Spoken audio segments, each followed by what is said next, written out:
이 본문의 말씀을 중심으로 우리에게 알리신 그 뜻의 비밀이라는 제목으로 주님이 주신 은혜를 나누고자 합니다. 세 가지로 나누어서 말씀을 나누고자 합니다. 1장 1절로 2절에 보면 바울이 자신을 소개하는 말이 나옵니다. 하나님의 뜻으로 말미암아 그리스도 예수의 사도된 바울아. 자신을 소개할 때 명함처럼 항상 이 말을 하는데, 자신이 사도된 것은 하나님의 뜻으로 된 것이다. 사람의 의지나 계획이 아니라 전적으로 하나님의 계획과 의지 때문에 된 것이다. 이렇게 말하고 있습니다. 이런 말을 바울이 할 수밖에 없는 것은 바울이 되기 전에 사울이었죠. 사울은 그의 과거 경력을 보면 사람들이 사도가 될 것으로 가장 기대를 못한 사람이 이 사람이었어요. 왜 그랬습니까? 그리스도인들을 비판하고 박해했던 사람이거든요. 그리고 또 회심한 때와 장소는 가장 회심할 가능성이 가장 낮은 곳. 이분이 회심한 장소가 어디냐면 교회의 조용한 곳에서 말씀을 읽다가 깨닫고, 이것이 아니고 안디옥의 그리스도인들을 체포할 마음의 열심을 가지고 가다가 정오에, 가장 뜨거운 날씨 정오에, 그때에 느닷없이 예수님이 나타나신 거예요. 그러니까 이분은 누가 봐도 사도가 될 것으로 기대도 못했고 또 회심할 가능성이 거의 없는 장소와 때에 회심이 된 거예요. 그러니까 자기가 자기를 잘 알잖아요. 뭐라고 자신을 소개하냐면은 고린도전서 15장에 보면 만삭되지 못하여 난 자다. 그 회심을 보통 할 때는 그 전에 여러 사건들을 통해서 마음이 준비가 되고 그 다음에 예수님을 믿어서 구주로 고백하고 뭐 이렇게 순서 그렇게 되잖아요. 근데 이분은 예수님 믿는 사람 체포하러 가다가 지금 이래 됐기 때문에 자기는 뭐다? 아이가 10달을 채워야지 그때 자연분만 했잖아요. 그러니까 자기는 자연분만 된 게 아니라는 거예요. 회심이 자연분만 되는 것처럼 자연스럽게 된 게 아니라는 거예요. 이거는 일방적으로 예수님께서 나타나셔서 된 거기 때문에 만삭되지 못하여 났잖아요. 그리고 예수님을 만난 사람들 중에서 제일 넓게 만났기 때문에 맨 나중에라고 말하고 있죠. 그래서 자기는 지극히 작은 사도다. 사도라 칭함을 감당치 못한다. 그리고 디모데전서 1장 15절에 보면 죄인 중에 내가 그리스도다 고백하고 있습니다. 사도 바울이 사도로서의 출발점이 자신의 뜻으로 된 게 아니거든요. 그런 것처럼 사도 바울의 메시지는 뭐다? 제가 연구하고 고찰해서 나온 게 아니라 에베소서 3장 2절로 3절에 이렇게 말씀합니다. 너희를 위하여 내게 주신 하나님의 그 은혜의 경륜을 너희가 들었을 터이라. 곧 계시로 내게 비밀을 알게 하신 것은 내가 먼저 간단히 기록한 것 같습니다. 이 복음의 진리, 이것은 계시로 나에게 주신 것이다. 그래서 지금 바울이 지금 에베소서 1장에서 3절로 14절 기록하고 있는 이 말씀은 자기에게서 나온 게 아니고 출처와 근원이 자기에게 아니라 계시에 의해서 알게 된 거예요. 그래서 오늘 본문에서의 하나님의 그 뜻의 비밀, 이거는 바울이 우리에게 어떻게 알려주는 것이다? 바로 자신도 받은 것, 내게 주신 은혜의 경륜, 즉 다시 말하면 계시로 내게 비밀을 알게 하신 것을 기록한 것이 뿐이다. 그래서 여기서 자신이 받은 것을 그대로 전하고 있다는 것을 전제하고 읽어야 될 줄로 생각이 듭니다. 자, 그럼 두 번째는 그 비밀의 내용이 3절로 14절인데, 그런데 이 비밀을 받고 난 다음에 지금 다시 이걸 전하죠. 시작하는 말이 뭐냐면 3절 상반절에 뭐라고 시작하냐면 찬송하리로다. 왜냐하면 비밀의 내용을 다 알고 보니까 하나님을 찬송할 수밖에 없다는 거예요. 그래, 이 비밀의 내용을 전에 들은 그리스도인들도 결국은 바울과 같이 뭐 할 수밖에 없다? 하나님을 찬송할 수밖에 없다. 이건 누구나 그렇다. 이 비밀의 내용을 오늘 우리가 같이 배울 때에 찬송하리로다. 이렇게 우리 하나님을 찬송할 수밖에 없다. 자, 그럼 그 내용이 뭐냐? 삼위 하나님께서 세 분이 협력하여 이루신 구속의 사역이 바로 비밀이에요. 그 비밀을 알 때 찬송해야 한다. 자, 그렇다면 먼저 성부 하나님부터 나오겠죠. 성부 하나님께서 어떤 일을 하셨느냐? 그것이 3절로 6절에 보면 쭉 나오는데, 이 성부 하나님은 구원의 계획을 세우시고 이를 성취하신 분이세요. 11절 상반절에 모든 일을 그의 뜻의 결정대로 일하시는 이의 계획을 따라, 여기서 말씀하고 있죠. 모든 일을 그의 뜻의 결정대로 한다. 이 말은 뭐냐면 환경이나 다른 변수의 영향을 받지 않는다는 거예요. 그럼 어떻게 하시느냐? 일을 5절 상반절에 그 기쁘신 뜻대로 하시는. 사람은 어떻습니까? 사람은 자기 뜻대로 다 안 되죠. 왜? 환경이 안 도와주고 돌발 변수가 생기잖아요. 그런데 하나님은 전지하시고 전능하시기 때문에 그의 뜻의 결정대로 일하실 뿐만 아니라 기쁘신 뜻대로 하시는 거예요. 그러니까 하나님의 기쁘신 뜻이 조금 더 어그러짐이 없이 다 이루어지는 거예요. 그 하나님의 뜻이 뭐냐? 바로 하나님이 계획하신 경륜과 목적이시요. 그러니까 시간과 환경을 초월하여 변하지 않을 뿐더러 영향도 안 받는다는 거예요. 하나님은 그때그때 임기응변적으로 하시는 분이 아니라는 거예요. 11절에 뭡니까? 계획에 따라. 그런 말, 이제 무대뽀라는 말 있잖아요. 그게 아니고 세밀하신 계획에 따라 지금 이 구속 사역을 하나님께서 해오셨다는 거예요. 그러면 그 세밀하신 계획이 뭐냐? 그것을 4절에 보니까 곧 창세전에 그리스도 안에서 우리를 택하사. 지금 두 가지로 나눕니다. 창세전과 창세후. 창세전은 뭡니까? 역사가 시작되기 전이지요. 우주가 만들어지기 전에.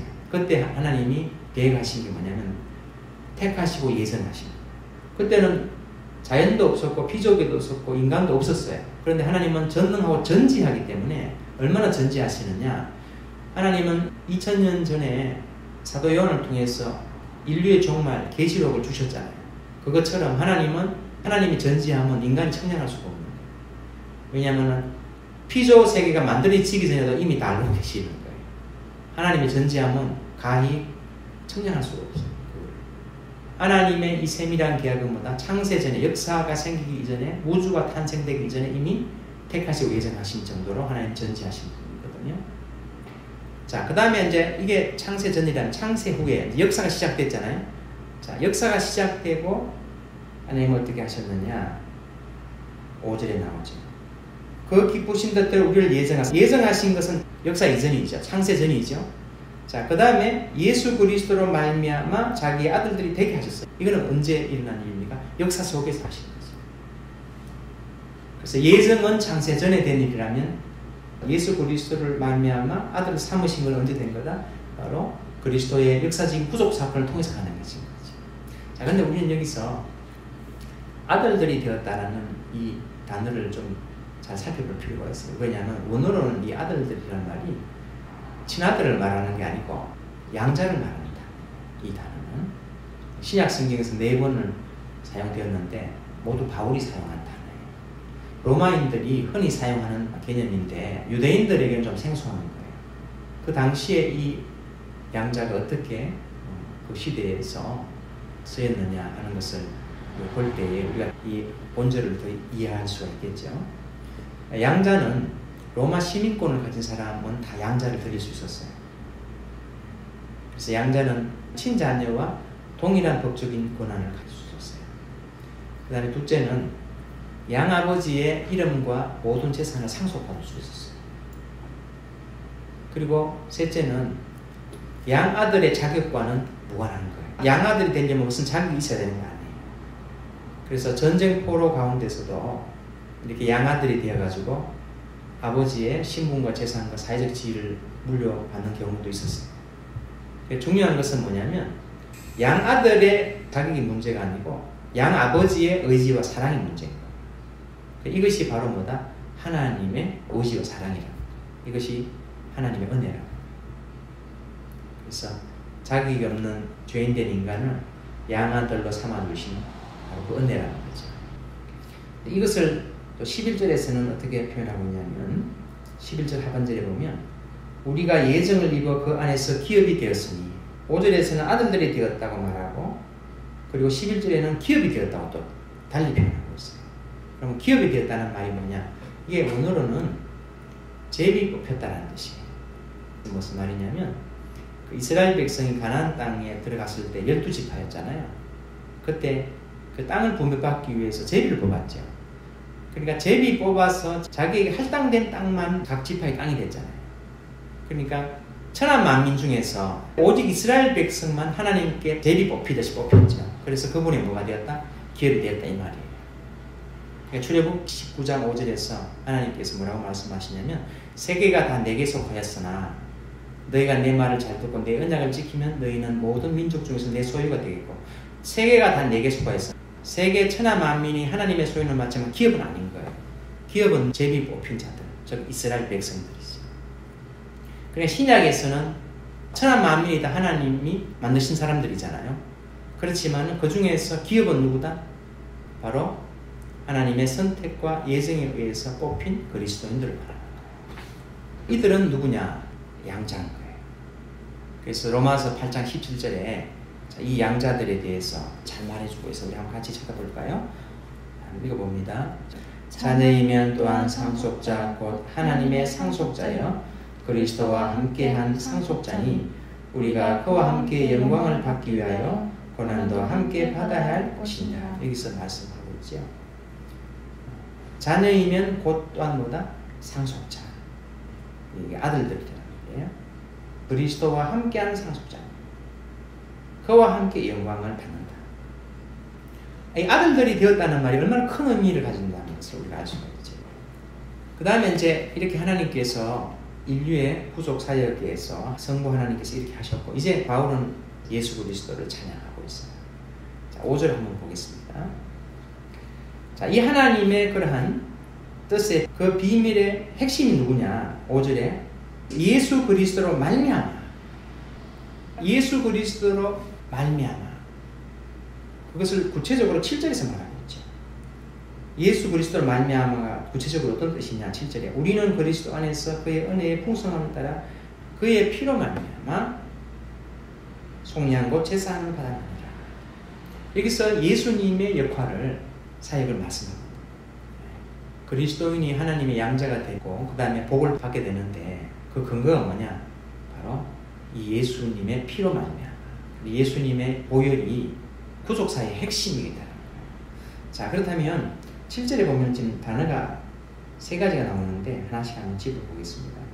속량이라는 단어부터 먼저 보겠습니다. 속량이라는 단어는 뭐냐면 노예나 죄수가 그 신분이나 또는 형을 면제받기 위해서 지불을 해야 되는 돈, 그 돈을 지불하고 자유와 구원과 해방을 얻는 것을 뭐라고 부른다? 속량이라고 합니다. 근데 인간은 돈을 주면은 속량이 되잖아요.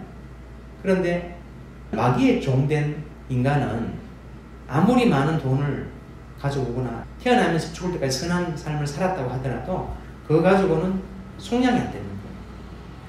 뭐로만 되느냐? 7절의 중간절에 뭡니까? 그의 피로 말미암아. 요게 속전이에요. 왜 그러냐? 죄의 값은 사망이기 때문에 피값으로만 인간을 마귀와 사망의 세력으로부터 값을 치르고 생명으로 사올 수가 있는 거예요. 그 다음에 세 번째 그 결과는 바로 죄사. 바로 성도가 하나님의 양자가 되고 평강을 누리고 그리고 예수 그리스도와 함께 하나님의 유업을 이어갈 후사가 되고 엄청난 거죠. 그리고 이 땅에 살면서 성령님의 뭘 받고 인도하심을 받고 위로하심과 공급하심과 보호하심과 이 엄청난 내용들이 다 어디에 포함되어 있다? 죄사함 안에 다 포함되어 있는 거예요. 근데 이것이 어떻게 이루어졌느냐? 은혜의 풍성함을 따라 이루어진 거예요. 7절에 보니 그런 말이 있죠. 은혜의 풍성. 하나님은 자기를 반역하고 마귀의 편에 선 인간, 즉 원수된 인간을 속전을 지불하기 위해서 누구를 대신 내주냐면은 죄 없는 자기의 독생자, 하나밖에 없는 가장 사랑하는 독생자 예수 그리스도를 넘겨주는 거예요. 이것을 뭐라고 한다? 차고 넘치는 은혜. 그러면서 죄인들을 자녀로 양자로 삼아준 거예요. 이게 어떤 거다? 은혜의 풍성함이에요. 이 은혜의 풍성함 얼마나 큰지. 그래서 이 7절 속에 많은 의미가 담겨 있죠. 예수 그리스도의 사역과 하나님의 그 사랑과 인내가 다 들어가 있는 거죠. 그래서 로마서 5장에서 그걸 잘 말씀을 하세요. 6절로 8절에 제가 한번 읽어보겠습니다. 우리가 아직 연약하였을 때에 기약대로 그리스도께서 경건하지 않는 자를 위하여 죽으셨도다. 의인을 위하여 죽는 자가 쉽지 않고 선인을 위하여 용감히 죽는 자가 혹 있거니와 우리가 아직 죄인 되었을 때 그리스도께서 우리를 위하여 죽으심으로 하나님께서 우리에 대한 자기의 사랑을 확정하셨느니라. 바로 이게 뭐다? 은혜의 풍성. 은혜의 풍성. 그걸 이야기하는 거예요. 세 번째로 성령님은 어떤 일을 하시느냐. 13절 하반절을 우리 한번 보겠습니다. 약속의 성령이라는 말이 나오죠. 성령님은 첫째로 약속된 분이다. 구약시대에 선지자를 통해서 성령을 보낼 때 약속을 나왔어요. 요엘서 2장 28절. 그 후에 내가 내 영을 만민에게 부어주리라. 그래서 내 영이 성령님이죠. 이사야서 32장 15절. 마침내 위에서부터 영을 우리에게 부어주시리니. 이 지금 약속된 분이라. 신약에서 예수님도 똑같은 용어를 쓰시죠. 사도행전 1장 4절 5절에서 예루살렘을 떠나지 말아라. 내게 들은 바 아버지께서 약속하신 것. 요엘서와 이사야서에 말합니다. 성령님은 기본적으로 어떤 분이다? 약속하신 분이다. 그래서 여기서 그냥 약속의 성령이라면 이걸 그냥 지나칠 말이 아닌 거예요, 사실. 약속하신 거예요. 하나님 약속을 지키는 분이다. 그래서 오순절 성령으로 약속 지키신 거예요. 자, 두 번째는 13절의 하반절에 약속의 성령으로 뭘 받았으니? 인치심을 받았으니. 이게 또 중요한 말이죠. 구약은 신약의 그림자죠. 신약이 이루어질 일을 구약에서 그림자처럼 보여주고 있는 거죠. 그러면 구약에 천하 만민 중에서 유대인들을 하나님께서 뽑아서 자기 소유로 만드셨잖아요. 그런데 자기 소유라는 표식으로 그 몸에다가 할례를 하는 것이죠. 그게 없으면은 하나님 백성 아니에요. 왜 그렇게 하게 하시느냐? 신약의 하나님의 백성이 정표를 예표하는 거예요. 그럼 신약의 선민은 누구냐? 구약은 몸에 할례를 받았다면 신약은 뭐다? 여기서 말하고 있죠. 인치심을 받았다. 인치심이라는 뭐냐? 도장 찍다는 말이에요. 개인의 소유권에 대한 증거로서 찍는 거죠. 성도를 하나님의 것을 도장 딱 찍는 거예요. 그 인치심을 받았다. 그래서 고린도후서 1장 22절에는 그것을 구체적으로 이렇게 말합니다. 그가 우리에게 또한 인치시고 보증으로 우리 마음에 성령을 주셨느니라. 이렇게 말씀하고 있습니다. 이것을 달리 뭐라고 표현하냐면 14절에서 기업의 보증이라고 말해요. 이는 우리 기업의 보증이 되사. 자, 뭐에 대한 보증이냐? 성도가 죄와 사망에서 영원히 희방되어 천상의 완전한 자유에 이를 때까지 하나님이 구원의 보증으로 성령님을 우리에게 보내주시고 그것이 바로 뭐다? 기업의 보증이라는 거예요. 여기서 기업은 하나님의 것이라는 보증이다. 이 기업은 우리가 하나님으로부터 뭘 받는다 의미가 아니고요. 우리가 하나님 것이라는 보증이 됐다는 거예요. 잘못 이해하면 우리가 뭔가 하나님 걸 받는데 그걸 준다는 어떤 약속의 뭐 담보물이다 이렇게 생각하는데 그게 아니고 우리가 하나님 것이 되었다는 것에 보증이 된다. 그 보증은 무엇을 보장해 준다? 재림 시에 완성되는 영원한 해방, 천상의 완전한 자유를 보장해 주는 거라. 자, 성령에서 마지막으로 세 번째는 8절 한번 같이 읽어보겠습니다. 이는 그가 모든 지혜와 총명을 우리에게 넘치게 하사. 여기서 세 번째 성령님이 하신 일이에요. 성부와 성자와 성령의 이런 구속의 역사 있지요. 이거는 비밀이에요. 그래서 9절에 뭐라고 말합니까? 그 뜻의 비밀이라고 말하죠.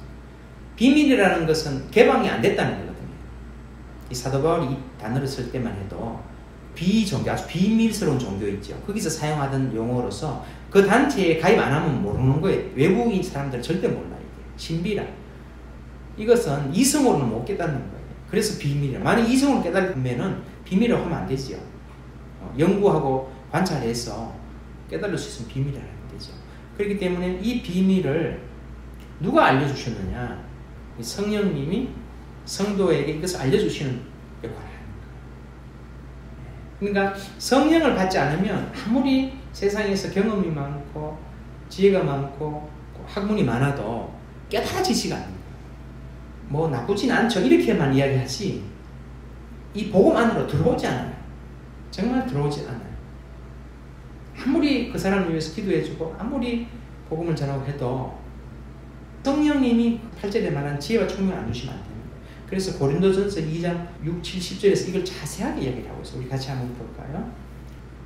6절, 7절, 10절 같이 한번 읽습니다. 그러나 우리가 온전한 자들 중에서는 지혜를 바라노니 이는 이 세상의 지혜가 아니요 또 이 세상에서 없어질 통치자들의 지혜도 아니요 오직 은밀한 가운데 있는 하나님의 지혜를 말하는 것으로서 곧 감추어졌던 것인데 여기 말씀하죠. 곧 감추어졌던 것인데 비밀이다. 그래서 하나님이 우리의 영광을 위하여 만세전에 미리 정하신 것이다. 10절 갑니다. 오직 하나님이 성령으로 이것을 우리에게 보이셨나니 성령은 모든 것 곧 하나님의 기쁜 것까지도 통달하십니다. 자, 무엇으로 우리에게 보이셨나니? 성령을 보이십니다. 성령의 하시는 일 세 가지. 자, 바울이 이 삼위 하나님의 이 하시는 구속 사역의 역사를 창세전부터 인류의 역사가 마감되는 계시록까지 성부 하나님과 성자 하나님과 성령 하나님 하시는 일들을 계시를 받아서 깨닫고 알고 보니 뭐다? 찬송하리로다. 너무 놀라운 거예요. 너무 감사한 거예요. 그래서 3절에 이게 얼마나 복인지 3절에 그래서 찬송하리로다 그 다음에 나오는 말이 복을 이야기하는 거예요. 3절 같이 한번 읽어볼까요? 찬송하리라다 하나님 곧 우리 주 예수 그리스도의 아버지께서 그리스도 안에서 하늘에 속한 모든 신령한 복을 우리에게 주시되. 왜 찬송하느냐? 삼위일체 하나님의 이 사역의 결과는 뭐다? 복이라는 거예요. 그런데 그 복이 하늘에 속했다는 말은 뭐냐면 땅에 속한 거는 뭐예요? 그건 가변적이고 상대적 일시적이잖아요. 근데 영원한 거야. 하늘에 속했다. 그 다음에 그리스도 안에서 이 복은 누구만 누린다? 예수님의 피로 속량된 사람만 누리기 때문에 그리스도 안에라는 거예요. 그 다음에 이 복을 우리에게 주시는 분이 누구냐면 바로 성령님이죠. 왜? 성령님이 이 땅에서 아까 우리 세 가지 역할을 하신다고 그랬죠. 뭡니까? 약속된 분이죠. 두 번째 하나님의 소유로 인치시죠. 세 번째 뭡니까? 하나님의 소유로 보증이 되게 하셔가지고 예수님과 함께 하나님의 유업을 있게 하시는 분이잖아요. 네. 신령한 복, 이때 신령한이라는 말은 성령하고 같은 단어예요. 이게 그래서 성령님이 그걸 통해서 주시는 복이지. 자, 그럼 마지막 가지만 더 말씀드리고 마무리하겠습니다. 삼위일체 하나님의 이 구속 사이의 목적이 뭐냐? 우리에게 복을 주시고 이렇게 양자 삼으시고 하시잖아요. 자, 목적이 있다는 거예요. 그게 뭐냐면 두 가지예요. 자, 첫째는 뭐냐면 10절 한번 같이 읽어보겠습니다. 하늘에 있는 것이나 땅에 있는 것이 다 그리스도 안에서 통일되게 하려 하십니다. 첫째는 통일되게 하시기 위해서. 자, 왜 통일이 필요하냐? 아담의 불순종으로 인해서 인간 세상에 죄가 들어오고 인간의 타락으로 말미암아 창조된 모든 피조 세계가 어떻게 됐습니까? 다 하나님의 원래 선하신 계획과 점점 멀어져서 잘못된 방향으로 계속 다 갔지요. 지금 아무리 뭐 학문이 발달하고 문화가 발달하고 문명이 발달해도 나라들마다 뭘 자꾸 돈을 많이 들여서 만드나요? 전쟁 무기들 만들잖아요. 그리고 군사력을 앞세워서 어떻게 합니까? 약한 나라들을 쳐들어가지요. 이게 야국 방식이죠. 동물의 세계는 어떻습니까? 말 그대로 야국 방식. 이게 원래 하나님이 만드신 선한 세계가 아니라는 거예요. 이게 다 잘못되는 방향으로 치닫는 거예요. 이게 다. 인간을 포함한 모든 피조 세계에 다 이것이 만연되어 있기 때문에 로마서 8장 22절에 피조물이 다 이제까지 함께 탄식하며 함께 고통을 겪고 있는 것을 우리가 압니다. 그런데 이제 예수님을 통해서 다시 창조 목적, 하나님의 선한 창조 목적에 합당한 방향으로 다시 통일시키는 거예요. 통일되려면 하나의 구심점이 있어야 되죠. 누굽니까? 바로 삼각지는 꼭지점이 있는 것처럼 예수 그리스도가 머리인 것이죠. 그래서 예수 그리스도가 머리가 되는 바로 그곳이 어디입니까? 교회죠. 그래서 교회는 하나 되는 곳이죠.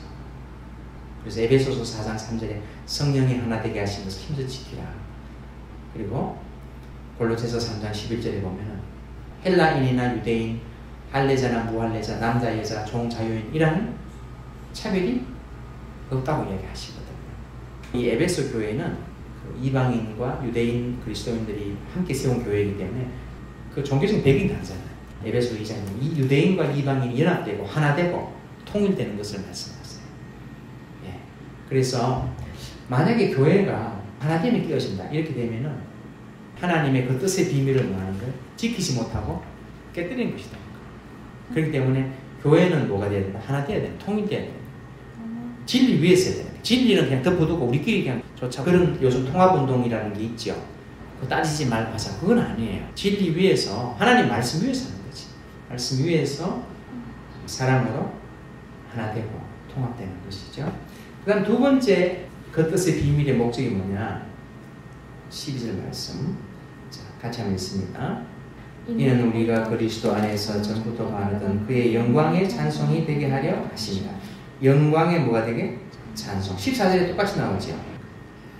너희도 그 구원의 복음을 듣고 믿어서 14절 끝에 그의 뭐가 되게 하려 하십니다. 영광의 찬송이 되게 하십니다. 6절에 나오죠. 우리 6절 같이 한번.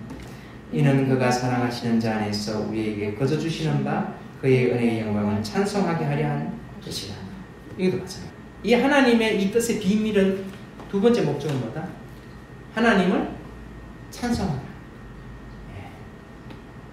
거저 주시는 것이라고 하죠. 이게 무슨 말이냐면 거저 주신다는 말이 원래 뜻이 이게 은혜를 베풀다는 뜻이에요. 은혜라는 것은 대가가 아니죠.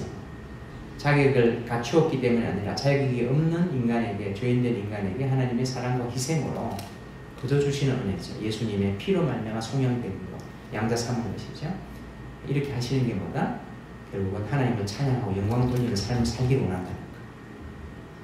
그래서 이 하나님의 그 뜻의 비밀의 목적은 뭐냐면 성도들이 추구해야 할 삶의 방향을 말하는 거예요.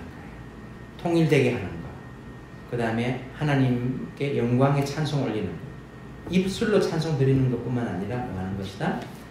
삶으로 하나님께 영광 돌리는 것까지 포함하는 것이죠. 네, 결론의 말씀 드리고 마치겠습니다. 오늘 이 에베소서의 말씀은 바울이 계시로 받은 말씀이에요. 바울이 보낸 서신에 항상 하나님의 뜻으로 말미암아 그리스도 예수의 사도된 바울은 이 말은 무슨 말이냐면 내가 사도된 것은 내 생각과 계획이 조금 더 다른 게 없다. 나는 정말 전혀 사도될 생각이 추워도 없었다. 그리고 오히려 핍박하는 자였다. 예수님 믿는 사람들. 만삭이 안 된 사람이다. 나는. 핵심이 되려면 뭔가 좀 마음의 변화도 있고 자기가 결단도 하고 뭐 이래야 되는데 전혀 그렇게 안 된 사람. 그렇기 때문에 자신의 그 이 가르침, 사도 바울의 이 서신의 내용들을 보면 자기의 사상을 바탕으로 한 게 아니에요. 그냥 뭐다? 내게 주시는 그 은혜의 비밀. 곧 계시로 비밀을 내게 알게 하신 것 말하는 거예요.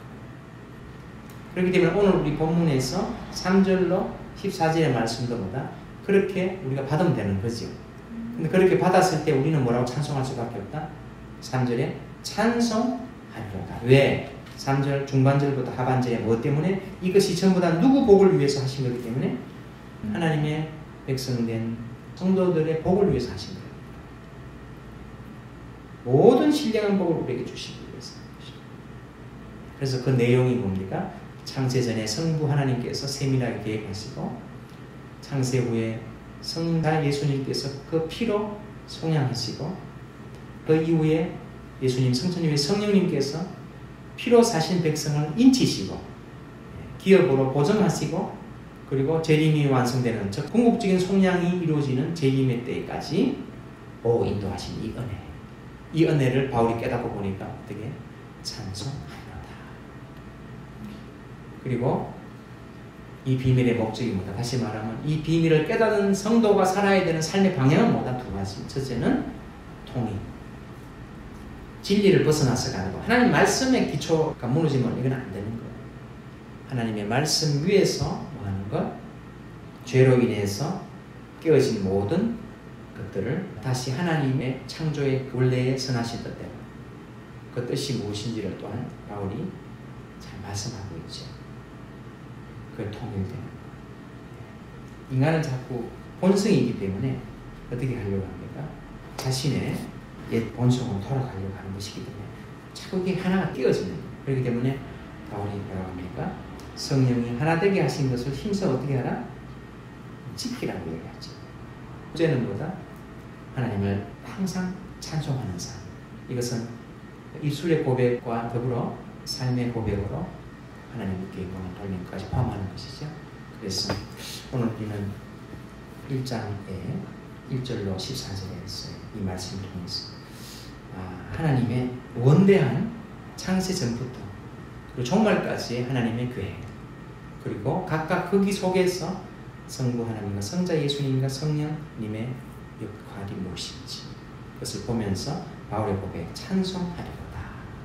그러면서 그 찬송하리로다, 그 찬송이 성도의 삶에 어떤 방향으로 나타나야 된다?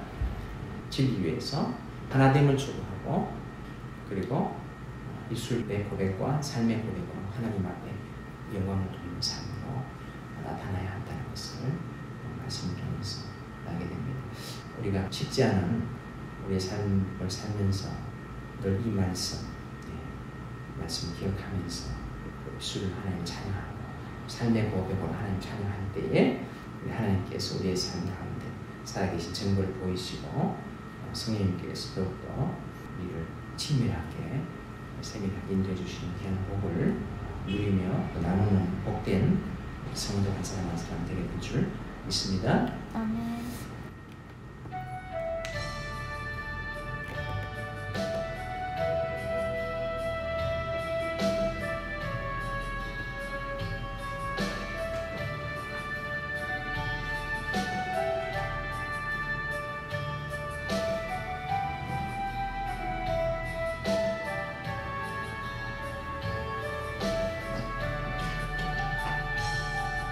날마다 숨쉬는 순간마다 내 앞에 어려운 일 보내 주님 앞에 이 몸을 바치게 슬픔 없네 두려움 없네 주님의 그 자비로운 손이 항상 좋은 것 주시도다.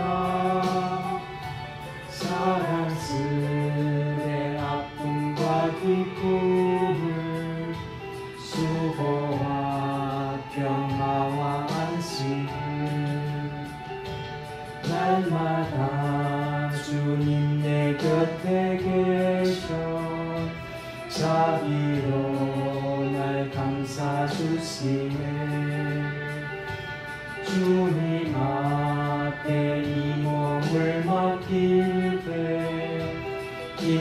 힘주시네 위로한 주네 어린 나를 품에 안으시사 항상 편안함 주시도다 내가 살아 숨을 쉬는 동안 살피신다 약속하셨네 인생의 어려운 순간마다 주의 약속 생각해보네 내 맘속에 믿음 잃지 않고 말씀 속에 위로를 건네 주님의 도우심 바라보며 모든 어려움 이기도다 흘러가는 순간순간마다 주님 약속 새겨봅니다